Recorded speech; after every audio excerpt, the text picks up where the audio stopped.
आपने अब तक हमारे चैनल को सब्सक्राइब नहीं किया है तो प्लीज़ सब्सक्राइब कीजिए और बेल आइकन पे क्लिक कीजिए ताकि हमारे चैनल पे आने वाली हर एक वीडियो को पहले आप देख सकें।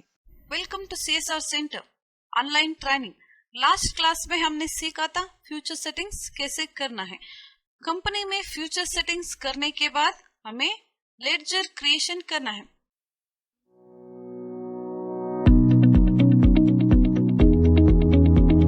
तो लेडजर क्रिएशन करने के लिए हमें जाना है गेटवे ऑफ टैली में फर्स्ट ऑप्शन अकाउंट्स इंफॉर्मेशन पे। तो नेक्स्ट लेडजर पे जाना है। लेडजर में क्रिएट, डिस्प्ले और ऑल्टर। हमने कोई लेडजर क्रिएट नहीं किया है अब तक, तो पहले हम क्रिएट करते हैं लेडजर। तो name of the ledger creation पे पहले नेम पे हम टाइप करेंगे कंपनी का नाम CSR सेंटर। Enter enter. यहाँ आपको दिख रहा होगा लिस्ट ऑफ ग्रुप्स। यहाँ बहुत सारे ऑप्शन से कौन से लेडजर हम क्रिएट कर रहे हैं। एग्जाम्पल नेम, जो भी कंपनी का नेम है वो, और ओनर ऑफ द कंपनी जो भी होता है वो, परचेज, सेल्स और हमारे expenses, water bill, telephone bill, coffee tea expenses, petrol bill, transportation charge और सैलरी, वेजेस, जो भी हम क्रिएट करते हैं। कौन से लेडजर कौन से ग्रुप के अंडर आता है ये हमें पहले सीखना है। बाद में लेडजर क्रिएशन करने में और आगे जाके हमें एंट्री करने में आसानी होगी। नहीं तो आपको एंट्री करने में मुश्किल होगी या एंट्रीज आपकी गलत हो सकती है। तो इसलिए पहले हम सीखते हैं लिस्ट ऑफ ग्रुप्स में जो भी ऑप्शन है इसका मतलब क्या है और कौन से लेडजर क्रिएशन कौन के ग्रुप के अंडर आता है। पहले हम सीख लेते हैं ये, बाद में हम लेडजर क्रिएशन करेंगे। तो चले चलते हैं। यहाँ फर्स्ट ऑप्शन है बैंक अकाउंट्स। इसका मतलब है हर एक कंपनी का बिजनेस अकाउंट होता है कोई ना कोई बैंक में। जब भी हम बैंक अकाउंट यहाँ क्रिएट करेंगे, example ICICI bank, Canara bank, SBI bank, कोई भी बैंक, उसे हमें अंडर सेलेक्ट करना है बैंक अकाउंट्स के अंडर। नेक्स्ट ऑप्शन है बैंक OCC अकाउंट। इसका मतलब है ये भी एक तरह का अकाउंट है। इसके अंडर अगर आपके पास आपके बैंक में जीरो बैलेंस है फिर भी आप अपने बैंक अकाउंट से पैसे निकाल सकते हो। बैंक आपकी कंपनी में जो भी स्टॉक गुड्स होता है उसके ऊपर लोन की तरह आपको पैसे देते हैं क्रेडिट में। तो ये हो गया bank OCC account. Next option है बैंक OD अकाउंट। इसका मतलब है अगर आपके पास बैंक में जीरो बैलेंस है फिर भी आपको किसी को पेमेंट करना है, आपकी कंपनी के लिए कुछ परचेस करना है, सैलरी देनी है, तो फिर भी आप बैंक से पैसे निकाल सकते हो। ये बैंक का ओडी जो होता है पैसे देने की लिमिट, ये हर एक बैंक के ऊपर और आपकी बिजनेस के टर्नओवर के ऊपर डिपेंड करता है। आपका कंपनी एक साल में कितने करोड़ की, कितने लाख के टर्नओवर करता है, या आपकी कंपनी छोटी है या बड़ी है, या आपकी बैंक अकाउंट कौन से बैंक में है। कुछ बैंक्स में 30 लाख, 40 लाख, 50 लाख, 1 करोड़, इस तरह हर एक बैंक में ओडी का लिमिट होता है। अगर आपके बैंक में जीरो पैसे है तो फिर भी आप 1 करोड़ तक पैसे निकाल सकते हैं। बाद में आप लोन की तरह आपको महीना महीना या 6 महीने में एक बार बैंक को पे करना पड़ता है उस अमाउंट को। तो ये हो गया आपका bank OD account. Next option है ब्रांच एंड डिविजन्स। इसका मतलब है कुछ कंपनीज होती है, उन कंपनीज की अलग अलग जगहों पे ब्रांचेस होते हैं। समझ लीजिए CSR सेंटर यूनिट 1, यूनिट 2, 3, 4। जैसे हम सेलेक्ट करेंगे नेम की जगह पे टाइप करेंगे तो हमें अंडर सेलेक्ट करना है branch and divisions. Next option है कैपिटल अकाउंट। कैपिटल अकाउंट का मतलब है ओनर ऑफ द कंपनी जो भी होता है, प्रोप्राइटर, पार्टनर, 1 या 2, 3, 4 कितने भी हो सकते हैं, जो होते हैं उन लोगों को हम कैपिटल अकाउंट कहते हैं। नेक्स्ट ऑप्शन है cash in hand. Cash in hand का मतलब है कंपनी में ज्यादातर बिजनेस चेक या डीडी के द्वारा होता है और कंपनी में मेन चीज परचेज, सेल्स, पेमेंट, रिसिप्ट, इसके अलावा छोटे मोटे खर्चेस होते हैं जिसे हम कैश के द्वारा पेमेंट करते हैं, जैसे कि coffee expenses, tea expenses, water bill, इन सभी बिल की पेमेंट हम कैश के द्वारा पे करते हैं। तो जब भी कैश का लेडजर क्रिएट करेंगे तो कैश की लेडजर आता है कैश इन हैंड के अंदर। और नेक्स्ट ऑप्शन है करंट असेट्स। इसका मतलब है कैश हो सकता है या कोई भी बॉन्ड, कोई भी शेयर आप 1 साल के अंदर कैश में कन्वर्ट करने वाले हो, इस तरह की चीजों को हम बोलते हैं करंट असेट्स। और नेक्स्ट ऑप्शन है करंट लिएबिलिटीज। इसका मतलब है जिन लोगों को हमें पैसे देना है और रेंट पे करना हो सकता है या वर्कर्स की ईएसआई या पीएफ पे करना हो सकता है या किसी को परचेस किया है तो उन लोगों की पेमेंट हो सकती है। इस तरह की लेडजर हम टैली में क्रिएट कर रहे हैं तो हमें अंडर में सिलेक्ट करना है करंट लिएबिलिटीज। और नेक्स्ट ऑप्शन है डिपॉजिट्स असेट्स। डिपॉजिट का मतलब है कौन सी भी बैंक हो, आपकी कंपनी का बैंक या दूसरे बैंक, आप पैसे डिपॉजिट कर रहे हो या असेट्स रख रहे हो, शेयर्स हो, इन सभी आता है डिपॉजिट्स के अंडर। और नेक्स्ट ऑप्शन है डायरेक्ट एक्सपेंसेस। इसका मतलब है कंपनी में कुछ एक्सपेंसेस होते हैं जिसके बिना कंपनी चलाना थोड़ा मुश्किल हो जाता है, इस तरह की चीजों को डायरेक्ट एक्सपेंसेस कहते हैं। एग्जाम्पल, वर्कर्स को हमें सैलरी देनी पड़ती है, वेजेस, उसकी सैलरी के बिना, वर्कर्स के बिना हमारी कंपनी नहीं चल सकती। वर्कर्स ही नहीं है तो काम भी नहीं होगा और हमारी कंपनी भी नहीं चलती। तो वर्कर्स के बिना हम कंपनी नहीं चला सकते। जिन लोगों को हम वर्कर्स को सैलरी, वेजेस देते हैं उससे हम यहाँ कहते हैं डायरेक्ट एक्सपेंसेस। और फ्यूल चार्ज हो सकता है और पावर एक्सपेंसेस होता है, बिना पावर की तो कंपनी चल नहीं सकती। और ट्रांसफार्मर है या कोई मशीनरी है तो उस पे आपको ऑयल लगानी पड़ती है, उसके बिना हमारी कंपनी नहीं चल सकती। इस तरह के जो भी एक्सपेंसेस होते हैं उन सभी एक्सपेंसेस को हम कहते हैं डायरेक्ट एक्सपेंसेस। और नेक्स्ट ऑप्शन है डायरेक्ट इनकम्स।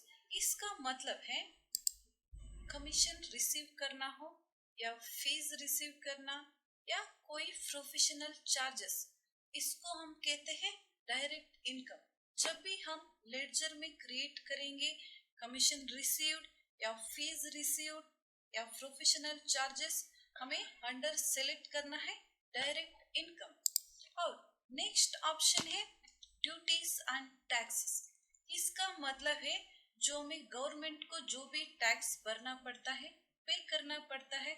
आज तो जीएसटी 5%, 12%, जो भी टैक्स हम पे करते हैं उन सभी टैक्स अंडर आता है ड्यूटीज एंड टैक्सेस के अंडर आता है। तो हमें सिलेक्ट करना है ड्यूटीज एंड टैक्सेस। और नेक्स्ट ऑप्शन है इनडायरेक्ट एक्सपेंसेस। इसका मतलब है जो भी हम कस्टमर को डिस्काउंट देते हैं या हमारे टेलीफोन एक्सपेंस हो सकते हैं और बैंक चार्जेस हो सकते हैं या रेंट चार्जेस हो सकते हैं, इस तरह के एक्सपेंसेस को हम कहते हैं इनडायरेक्ट एक्सपेंसेस। जब भी हम यहाँ लेडजर में क्रिएट करेंगे बैंक चार्ज या रेंट पेएबल या टेलीफोन बिल, हमें अंडर सेलेक्ट करना है इनडायरेक्ट एक्सपेंसेस। और नेक्स्ट ऑप्शन है फिक्स्ड असेट। फिक्स्ड असेट का मतलब होता है जब भी हम कंपनी के लिए कुछ खरीदते हैं, फर्नीचर हो सकता है, कंप्यूटर हो सकता है या बिल्डिंग या व्हीकल्स हो सकते हैं या लैंड, कुछ भी ऐसे चीज हम खरीदते हैं, बड़े बड़े मशीनरीज हो सकते हैं। बाद में जरूरत पड़ने पर इन सभी चीजों को बेचने के बाद हमें पैसे वापस मिलते हैं। इस तरह के लेडजर्स को हम कहते हैं फिक्स्ड असेट। तो हम जब भी लेडजर में क्रिएट करेंगे कंप्यूटर परचेज या फर्नीचर परचेज या मशीनरी या ट्रांसफार्मर, कुछ भी आप परचेज करेंगे तो नीचे हमें अंडर में सेलेक्ट करना है फिक्स्ड असेट। नेक्स्ट ऑप्शन है इन्वेस्टमेंट्स। इसका मतलब है अगर आप कोई चीज में पैसे इन्वेस्ट कर रहे हो तो उसे हमें एंट्री करना पड़ता है यहाँ। एग्जाम्पल, कोई शेयर परचेस कर रहे हो या कोई बॉन्ड है या कुछ तरह की लैंड या बिल्डिंग कोई इन्वेस्ट कर रहे हो तो उसे हमें क्रिएट करने समय नहीं अंडर सेलेक्ट करना है इन्वेस्टमेंट्स। नेक्स्ट ऑप्शन है loans and advance.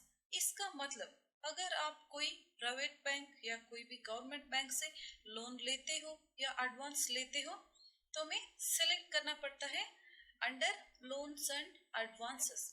Next option है लिएबिलिटी लोन्स।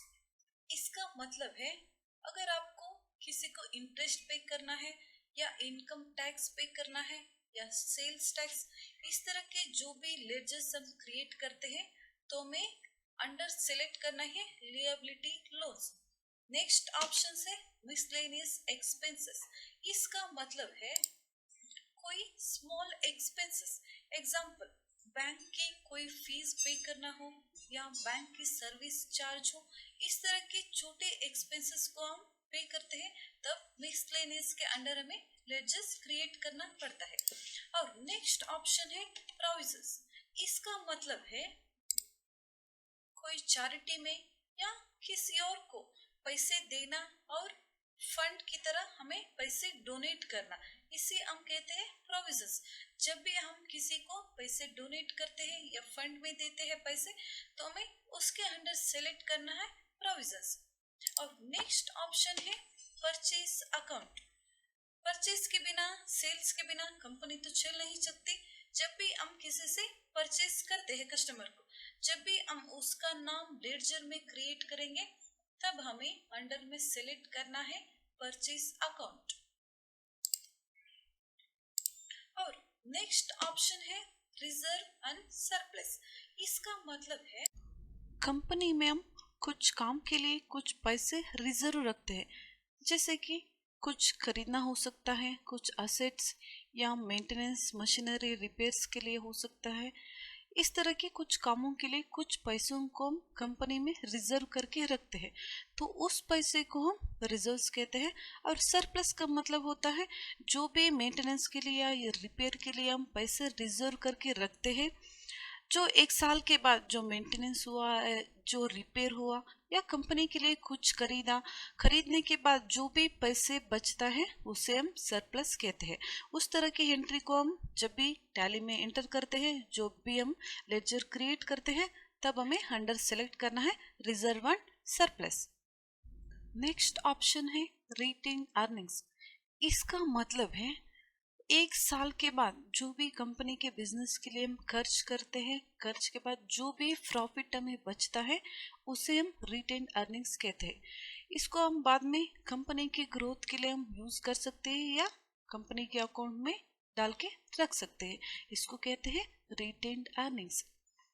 नेक्स्ट ऑप्शन है सेल्स अकाउंट।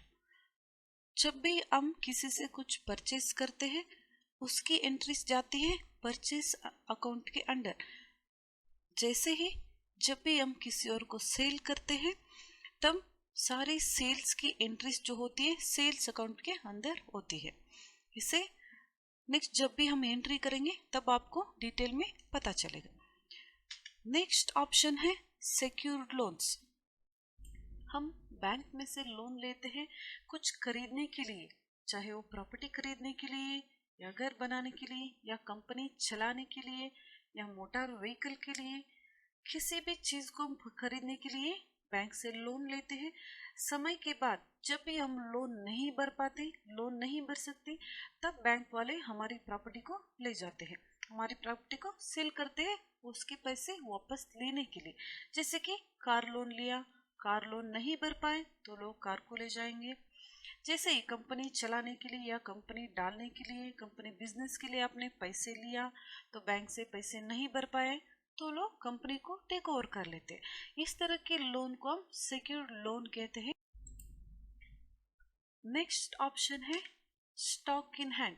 इसका मतलब है अगर आपकी कोई मैन्युफैक्चरिंग कंपनी हो तो हर महीने हम जब भी टैक्स भरते हैं तो उसमें दिखाना पड़ता है गवर्नमेंट को हमारे पास कितना स्टॉक है। अगर आपकी मैन्युफैक्चरिंग कंपनी है तो कितने प्रोडक्ट मैन्युफैक्चर हुए, कितने आइटम को हमने सेल किया और कितना स्टॉक हमारे पास बाकी है, इसको हमें दिखाना पड़ता है। अगर आपकी कोई रीसेलिंग कंपनी हो तब भी आपने कितने प्रोडक्ट परचेस किया था, कितने प्रोडक्ट सेल किया है और कितना स्टॉक आपके पास है, ये दिखाना पड़ता है गवर्नमेंट को। इसे कहते हैं stock in hand. Next option है सन्ड्री क्रेडिटर्स। इसका मतलब है जिससे हम परचेस करते हैं। पहले हम पैसे नहीं देते, पहले हम गुड्स परचेस करते हैं, बाद में हम उन लोगों को पैसे देते हैं। मतलब वो लोग एडवांस में हमें बिना पैसे लिए जो लोग हमें गुड्स देते हैं उन लोगों को हम कहते हैं सन्ड्री क्रेडिटर्स। जिन लोगों से हम परचेस करते हैं वो लोग हमें होते हैं सन्ड्री क्रेडिटर्स। नेक्स्ट ऑप्शन है सन्ड्री डेबिटर्स। इसका मतलब जिन लोगों को हम गुड्स बेचते हैं, जो लोग हमसे परचेस करते हैं, मतलब हमें सेल्स कस्टमर जो होते हैं वो लोग हमें बनते हैं सन्ड्री डेबिटर्स। नेक्स्ट ऑप्शन है सस्पेंस अकाउंट। इसका मतलब है जब भी हम ईयर एंड में बैलेंस शीट बनाते हैं तब हमारे बैलेंस शीट कुछ मैच नहीं हो रहे हैं। जब आपने एंट्रीज की है, जब आपने बुक्स लिखा है तो 100 या 200 रुपए, कितना भी एग्जाम्पल में बता रहे हो, फर्क आ रहा है डेबिट या क्रेडिट साइड में, तो वो 200 रुपए या 100 रुपए को हम वहाँ बैलेंस करने के लिए क्रिएट करते हैं सस्पेंस अकाउंट। जब भी हम बैलेंस शीट बनाएंगे, दिखाएंगे आपको, तब आपको पता चलेगा एग्जैक्टली से क्रिएट क्यों करते हैं, कैसे करते हैं। तो सस्पेंस अकाउंट का मतलब होता है जब भी क्रेडिट डेबिट के बीच मिसमैच जो अमाउंट होता है उस अमाउंट को हम बैलेंस शीट में बैलेंस करने के लिए, इक्वल बनाने के लिए सस्पेंस अकाउंट क्रिएट करते हैं। नेक्स्ट ऑप्शन है अनसिक्योर्ड लोन्स। इसका मतलब है, मैंने ऊपर बोला सिक्योर्ड लोन्स का मतलब क्या होता है, जब भी हम बैंक से लोन लेते हैं कुछ प्रॉपर्टी के ऊपर लेते हैं, अगर हमने लोन नहीं भरा तो लोग हमारी प्रॉपर्टी को बेच देंगे या लेके जाएंगे। इस तरह के होते हैं सिक्योर्ड लोन। अनसिक्योर्ड लोन को हम कहते हैं क्रेडिट कार्ड लोन्स या debit card loans, personal loan. इस तरह के लोन्स को हम अनसिक्योर्ड लोन बोलते हैं। क्रेडिट कार्ड ने पैसा लिया, पैसे खर्च किया, आपने पैसे नहीं भरा तो लोग, आपके पास कुछ प्रॉपर्टी नहीं रखे होते हैं बैंक में, तो लोग कुछ नहीं लेके जा सकते। इस तरह के लोन को बोलते हैं अनसिक्योर्ड लोन्स। यहाँ कंप्लीट होती है हमारी लिस्ट ऑफ ग्रुप्स के ऑल ऑप्शंस। सभी ऑप्शन को मैंने एक्सप्लेन कर दिया है। तो आगे हमें लेडजर कैसे क्रिएट करना है वो मैं आपको बताऊंगी नेक्स्ट क्लास में।